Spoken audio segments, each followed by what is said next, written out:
வணக்கம் நண்பர்களே. இது நங்கூரம் நான் முருகேசன். இந்த காணொலியை பார்க்கும் நண்பர்கள் தயவுசெய்து சப்ஸ்கிரைப் பண்ணுங்கள், ஷேர் பண்ணுங்கள், லைக் பண்ணுங்கள், கமெண்ட் பண்ணுங்கள். உங்களுடைய மேலான ஆதரவை கொடுங்க. தயவுசெய்து சப்ஸ்கிரைப் பண்ண மறந்துடாதீங்க. நன்றி, வணக்கம். உத்தவ் தாக்கரே, ராஜ் தாக்கரே 2 பேரும் சேர்ந்து என்ன பண்ணியிருக்காங்க அப்படின்னா, இந்தியை கொண்டு வந்து மும்மொழி கொள்கை, இந்தி திணிப்பு இதில் ஏதாவது பண்ணினீங்க அப்படின்னா, எங்களுடைய மாநிலத்தில் அந்த புத்தகங்கள்லாம் போட்டு நாங்கள் ரோட்டில் போட்டு எரிப்போம் அப்படின்னு சொல்லியிருக்காங்க. யார் யார் சொல்லியிருக்காங்க? உத்தவ் தாக்கரேவும் ராஜ் தாக்கரே. இவங்க 2 பேர் யாரு?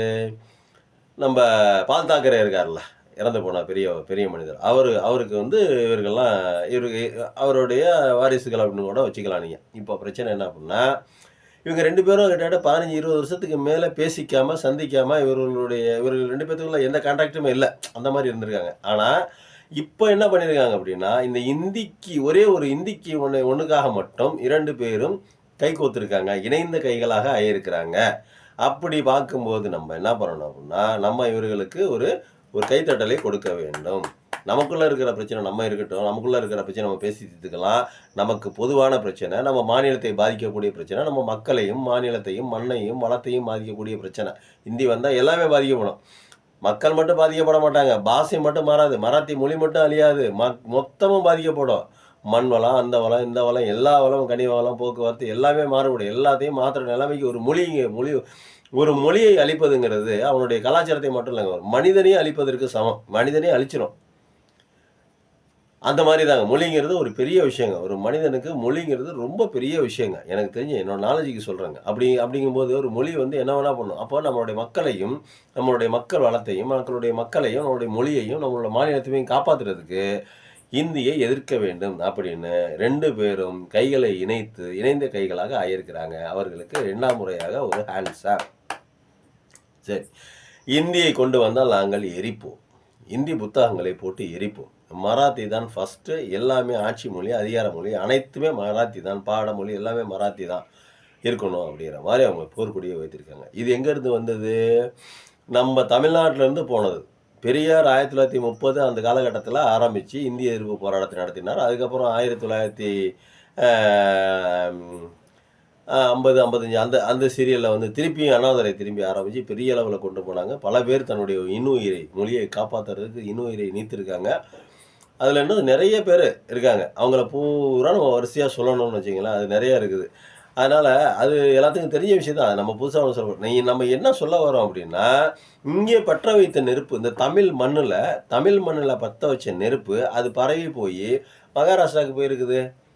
அதுக்கு காரணம் பெரியாரோ, அண்ணாவோ இருக்கட்டும். அவங்கெல்லாம் விதை போட்டாங்க. அதில் மாற்று கருத்து இல்லை. ஆனால் இப்போ இந்த ஸ்டாலின் செய்த சம்பவம், எத்தனாயிரம் கோடி கொடுத்தாலும் சரி, நீங்கள் 5000 கோடி இழக்கிறீங்க. 2100 கோடி இல்லை, 5000 கோடியை நீங்கள் இழக்க போகிறீங்க. இந்தியை எதுக்குறதுனால, இந்த மும்மொழி கல்விக் கொள்கையை எதுக்குறதுனால நீங்கள் 5000 கோடி இழக்க போகிறீங்க அப்படின்னு யார் சொன்னார்? மத்திய ஒன்றியத்தினுடைய கல்வி அமைச்சர் தர்மேந்திர பிரதான் சொல்கிறாரு.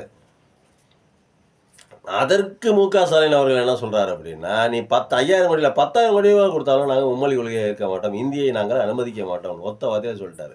இன்னைக்கு தமிழ்நாட்டினுடைய எந்த மூலையிலையும், முடக்குலையும், கிராமங்களையும் நீ எங்கே போய் கேட்டாலும் இந்தி எங்களுக்கு மூன்றாவது பாடம், 3வது மொழி, அது எங்களுக்கு சுமை, எங்கள் பிள்ளைகள் படிப்பதற்கான சுமை அப்படின்னு சொல்லிட்டு எல்லாருமே சொல்கிறாங்க. ஏன்னா ஏற்கனவே ஸ்கூலில் போகிற பிள்ளைங்கள்லாம் குனிஞ்சிக்கிட்டு போகிறதில்ல, இப்படி நிமிந்துக்கிட்டு தான் போகிறாங்க. காரணம், பின்னாடி 15 கிலோ 25 கிலோ வெயிட்டு இப்படியே தான் போகிறாங்க. ஸ்கூலுக்கு போய் அந்த பையன் இறக்கி வைக்கிற வரைக்கும் அந்த பையன் இப்படியே தான் போகிறான். அவனுக்கு கூணே உழுகாது வாழ்க்கையில். ஏன், அந்த ஸ்கூல் பையன் அவனை நிமித்தி விட்டுரும்.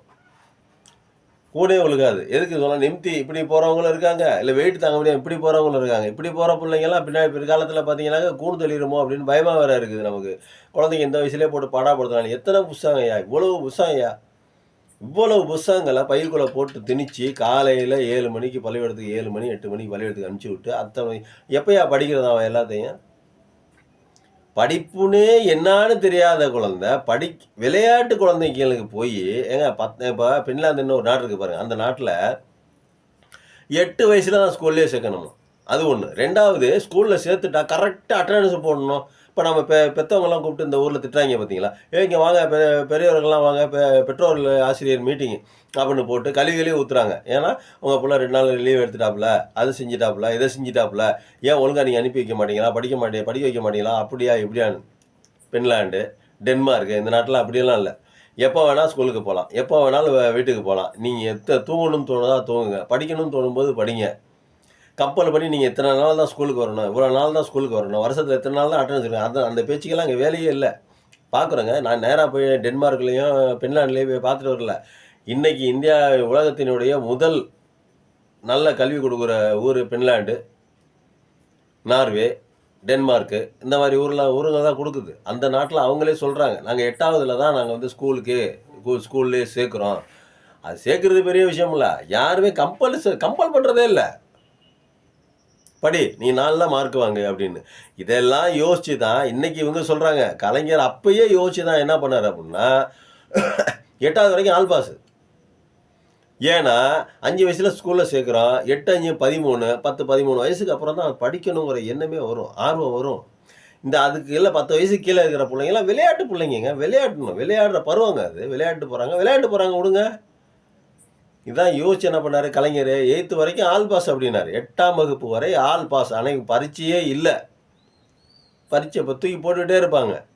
8ஆவது வந்ததுக்கப்புறம் அவனுக்கே வரும், ஏன் நம்ம மட்டும் இப்படி படிக்கிறோம், ஏன் இந்த மாதிரி படிக்கக்கூடாது, ஏன் அந்த பையன் மாதிரி முதல் ரேங்க் வரல, அந்த பையன் மாதிரி நம்ம ஏன் படிக்கக்கூடாது அப்படிங்கிற எண்ணம், அந்த ஆசை, அந்த வேகம், அந்த ஒரு உந்துதல் இதெல்லாம் எப்போ வரும் அப்படின்னா ஒரு டைம் இருக்குது, ஒரு காலகட்டம் இருக்குது. அந்த காலகட்டத்தில் அந்த டயத்தில் தான் வரும். இதனால தான் கலைஞர் அப்பயே செஞ்சார். ஆனால் இப்போ என்ன பண்ணுறாங்க, 2 வயசில் 3 வயசில் கொண்டு போய் எல்கேஜி சேர்த்துடுறாங்க. அதுக்கு பாத்ரூம் போகிறதுக்கு தெரியாது, பாத்ரூம் போனால் கழுவணுங்கிறது கூட தெரியாது அந்த குழந்தைக்கு. ஆனால் அதுக்கு கொண்டு போய் அதுக்கு சின்ன குழந்தைகளை பார்த்துக்கிறதுக்கு பராமரிக்கணும்னு ஒரு ஸ்கூல் வச்சுருக்காங்க. அந்த ஸ்கூலில் போய் இவங்க சேர்த்து விட்டுறாங்க. வேலைக்கு போகிற தாய்மார்கள் அவங்க சொல்லி தப்பு இல்லை. இன்றைக்கி இருக்கிற பொருளாதார சூழ்நிலை, உலகமயமாக்கல், இருக்கிற பணவீக்கம், சம்பாரிச்சு அவனுங்கிற கட்டாயம், அதனால் அது இப்போ யார் மேலே குறை சொல்லுறதுன்னு தெரியல. இதுக்கெல்லாம் அரசாங்கங்கள் தான் காரணம். மக்கள் மேலே குறை சொல்ல ஒன்றும் பிரயோஜனம் இல்லை. 3 வயசில் ஏன் கொண்டு ஸ்கூலில் சேர்க்குற, 5 வயசில் சேர்க்கணும்னு சொல்லி நம்ம 2 பக்கம் பேச வேண்டியிருக்குது. என்ன பண்ணுறது, பேலன்ஸ் பண்ணணுமா இல்லை? நம்ம காணொலியை பேலன்ஸ் பண்ணுறதுக்காக இல்லைங்க, எது உண்மையோ அதை. ஏன் 2 பேரும் வேலைக்கு போகிறாங்க, பொருளாதார சூழ்நிலை சரியில்லாதனால தான் வேலைக்கு போகிறாங்க. அப்போ வேலைக்கு போகும்போது என்ன பண்ணுவாங்க, யார் பார்த்துக்கிறது, சொந்தக்காரங்க எவ்வளோ நம்பி விடுறது, எவ்வளோ அம்மா அப்பா இருந்தால் பரவாயில்ல, அம்மா அப்பா இல்லாதவங்க என்ன பண்ணுவாங்க. அப்போது இந்த மாதிரி சில்ட்ரன்ஸ் பார்க்குற சின்ன சின்ன குழந்தைங்களை பார்க்குற அந்த ஸ்கூலில் தான் கொண்டு போய் விடணும். அவங்க வந்து அங்கே அங்கே போயிட்டு ஆகி போகிறது, இந்த கழிவு விடுறது வந்து அவங்களே பார்த்துக்கிறாங்க, அவங்களே செஞ்சுக்கிறாங்க, எல்லாம் பண்ணிக்கிறாங்க. அதுக்கப்புறம் 3 வயசில் கொண்டு போய் எல்கேஜி சேர்க்குறாங்க. எதுக்கு சொல்கிறோம்னா, நீங்கள் வந்து நல்லா சிந்திச்சு பாருங்கள் சின்ன குழந்தைங்க எப்படின்னு. அப்போது இது இவ்வளவு கஷ்டப்பட்டு இந்த குழந்தைங்க படிக்கும்போது இன்னொரு மொழியை கொண்டாந்து இந்தியையும் சேர்த்து போடுறா அப்படின்னா இது வந்து கொஞ்சம் அகராதியா இல்லையா? அவனுக்கு என்ன தேவை? இப்போ தமிழ்நாட்டில் எல்லா இடத்துல பாருங்கள், எல்லா இடத்துலையும் ஹிந்தி இங்கே கற்றுத்தரப்படும். ஹிந்தி கிராமருடன் இங்கே கற்றுத்தரப்படும். போர்டு போட்டிருக்கா இல்லையா? யாராவது இந்த போர்டை எடு, நீ இனிமேல் ஹிந்தி படிக்கக்கூடாது, சொல்லித்தரக்கூடாது அப்படின்னு யாராவது உங்கள்கிட்ட யாராவது ஸ்டூடெண்ட் உங்கள் வீட்டுக்குள்ளே வந்தாங்க, உங்களை தூக்கி அரெஸ்ட் பண்ணிடுவோம் அப்படின்னு யாராவது சொல்கிறாங்களா? என்ன காவல்துறையிலேருந்து யாராவது சொன்னாங்களா? இல்லை அரசு தரப்புலேருந்து யாராவது சொன்னாங்களா? கட்சிக்காரங்க யாராவது சொன்னாங்களா? ரவுடிகள் யாராவது சொன்னாங்களா? யாருமே சொல்லலை. ஹிந்தி கற்றுக் கொடுக்கப்படணும் போர்டு போட்டிருக்கு, அதுவும் கிராமரோடு கற்றுத்தரப்படணும் போர்டும் போட்டிருக்குது. படிக்கிறவங்க போய் படிக்கிறாங்க, பார்க்குறவங்க போய் பார்த்துக்கிறாங்க, எல்லாமே பண்ணுறாங்க. படிக்காதன்னு யாரும் சொல்லதில்லை. அவன் இந்த பையனுக்கு தேவை போய் படிக்கிறாப்புல. ஜெர்மன் தேவை. இங்கே தமிழ்நாட்டில் சொல்லித்தராங்க, தமிழ்நாட்டில் ஜெர்மன் சொல்லித்தராங்க, ஃப்ரெஞ்சு சொல்லித்தராங்க.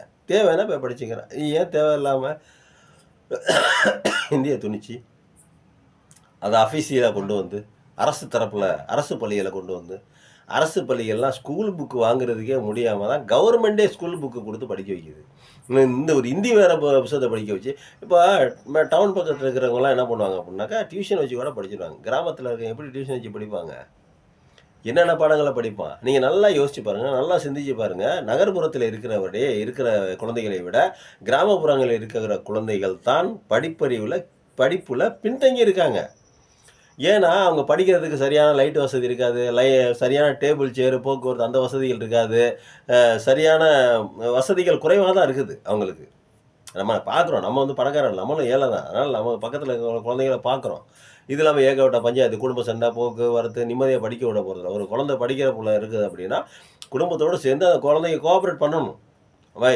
சாதர்ப்பா பாப்பா படிக்குது அப்படின்னு சொல்லிட்டு சொல்லணும். அந்த மாதிரி குழந்தைங்க தான் ஒரு நல்லா படிக்கும். வேறு என்னடா வேணும் தங்கம், தூக்கம் வருதா, டீ போட்டு தட்டுமா, கேட்கணும் இதெல்லாம். அதனால தான் இதெல்லாம் நம்ம இந்த மாதிரிலாம் கிராமங்களில் செய்கிறதில்ல. ஏன்னா அவர்களோட பொருளாதார சூழ்நிலை அந்த மாதிரி. வேறு கடுமையான வேலைக்கு போயிட்டு வருவார் அப்பா, வந்தோடனே அடித்து போட்ட மாதிரி பேன்னு தூங்குவார். அவங்க அம்மாவும் அதே மாதிரி தான். அவங்க அம்மா ஏதோ ஒரு கடுமையான வேலைக்கு போவாங்க. அப்போ குழந்தை படிக்குதா இல்லையான்னு சொல்லிட்டு பார்க்கறக்கூடிய அந்த நேரம் அவர்களுக்கு கிடைப்பதில்லை. அவர்களுடைய வேலை அப்படி, அவர்களுடைய நிலைமை அப்படி. யார் மேலயும் குறை சொல்ல முடியாது. இப்ப அரசு இப்ப அரசு பள்ளிங்கிறேன். நம்ம இப்ப டவுன் சைடு பாருங்க.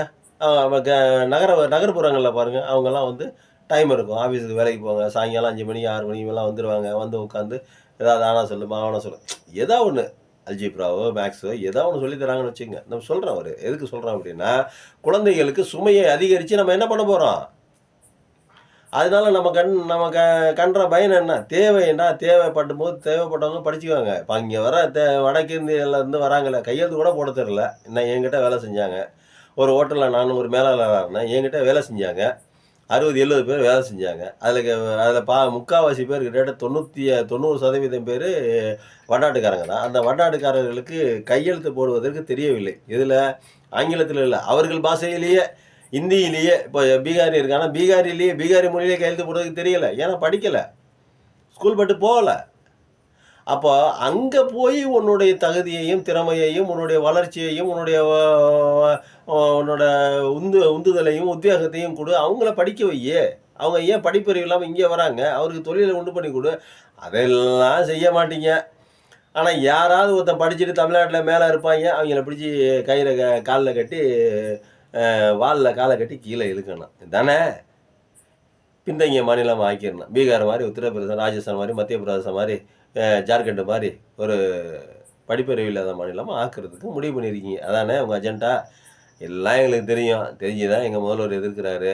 அதனால ராஜ் தாக்கரே, உத்தவ் தாக்கரே இருவருக்கும் அந்த மொழி மொழி பிரச்சனையை இன்னும் பெருசாக்கி, இந்தியை ஒழித்து அவர்களுடைய தாய்மொழியான மராத்தியை ஒரு தடவ இன்னொரு விஷயத்த சொல்லிடுறேன். மராத்தி எப்படின்னா, ஒரு அம்மா அந்த லதா மங்கேஷ்கர் இருக்காங்கல்ல, அவங்களுடைய மதர் லாங்குவேஜ் தாய்மொழி மராத்தி போல் இருக்கு.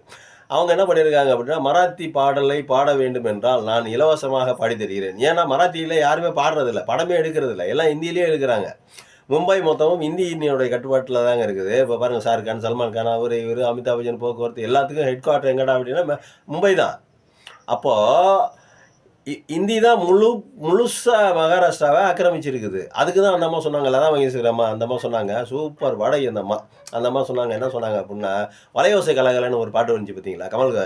கமலஹாசனும் அமலா பாலன் அமலா பாலன் அமலாவும் கமலஹாசனும் நடிச்சது. சத்யான்னு நினைக்கிறேன் அந்த படம். வலையோசை கலகலன்னு அந்த பாட்டு அந்த அம்மா தான் பாடினாங்கன்னு நினைக்கிறேன். எனக்கு ரொம்ப பிடிக்கும். நம்ம கமலஹாசன் ரசிகர் இல்லையா? அதனால எனக்கு ரொம்ப பிடிக்கும். அந்த பாட்டும் பிடிக்கும், அந்த கமலஹாசனையும் பிடிக்கும்.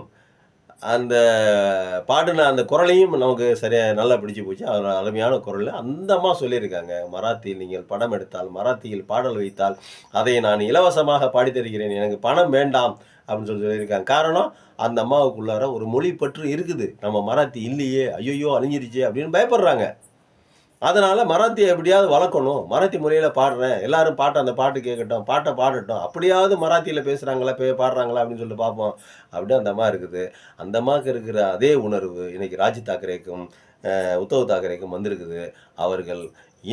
அவர்கள் நடந்துக்கிற அந்த இதை பார்த்து, இன்னும் பக்கத்துல இருக்கிற மாநிலங்கள்லாம் அவரவர்களுடைய தாய்மொழியை எடுத்து அவர்கள் கொண்டாட வேண்டும். இந்திய நீங்க தேவைப்பட்டா படிச்சுக்கங்க. அந்த ஊர்ல கூட யாரையும் நம்ம படிக்க வேணாம்னு சொல்லல. படிச்சுக்கங்க. தேவைப்பட்டா படிச்சுக்கங்க. ஆனா தாய்மொழியை கண்டிப்பாக படியுங்கள். தாய்மொழியில் படிப்பவன் தான் உலகின் மிக புத்திசாலியான மனிதனாக வருவான் அப்படின்னு சொல்லிட்டு, நன்றி, வணக்கம்.